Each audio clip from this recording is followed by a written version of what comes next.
NATO allies have stepped up support for Ukraine, helping to uphold the country's right of self-defense as enshrined in the UN Charter.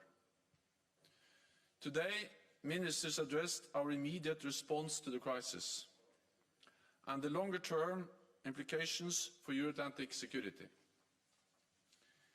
We have already strengthened our deterrence and defense, on land, in the air and at sea.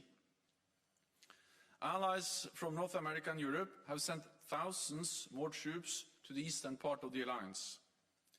We are deploying the NATO response force for the first time, and we have over 130 jets at high alert and over 200 ships from the high north to the Mediterranean.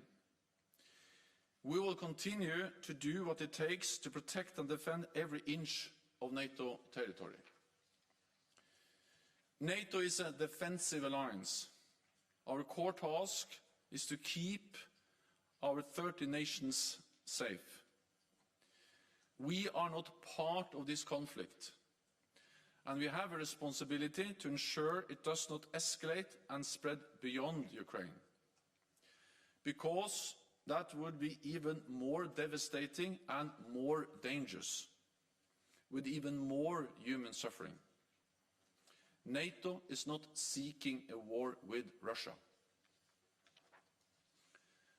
The Kremlin's ambition is to recreate a sphere of influence and deny other countries the right to choose their own path. So ministers discussed the need to support partners who may be at risk, including Georgia and Bosnia-Herzegovina.